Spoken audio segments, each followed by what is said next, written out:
Ready to MC and keynote the ePharma Summit. Gorgeous day here in Manhattan. Fantastic to be back. But you know, our content, especially video content and online events content, needs to get shorter and more snackable. It's fantastic that people are doing tons of videos, but I think they're typically too long.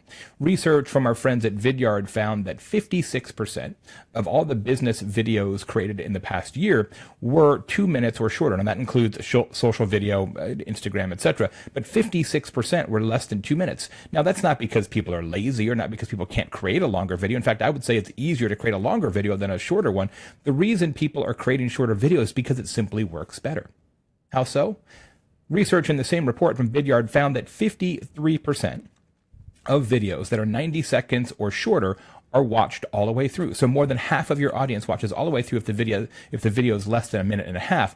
Conversely, only 10% of the audience stays with you if the video is 30 minutes or longer. And those are probably people who are watching videos on YouTube like how to reshingle your roof or what to do when your cat is caught in the microwave. And so they don't want to miss a step, right? So you're going to watch that all the way through. The same thing is true with online events, with webinars in particular. As you may know, I do a lot of webinars with partners.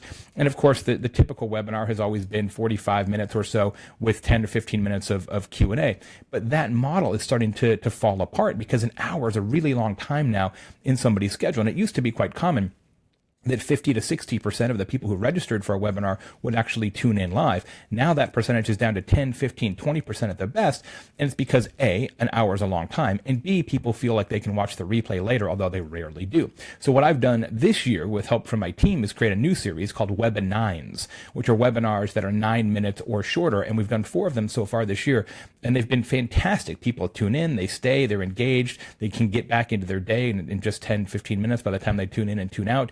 It's been really great. And so think about this. When you're creating content, especially videos and online events, could you create more stuff but smaller pieces? So a 60-minute webinar, for example, could easily be broken down into 5 or 6 webinines, and you would probably have better comprehension and better tune-in of all those parts than trying to force people into the historical 60-minute window. Same thing is true with videos. That's why these Jay Today videos are pretty darn short. So think about that. Is your content too long, and how can you make it more snackable and bite-sized? From New York, it's Jay. I'll see you probably tomorrow. Thanks. Hey, everybody.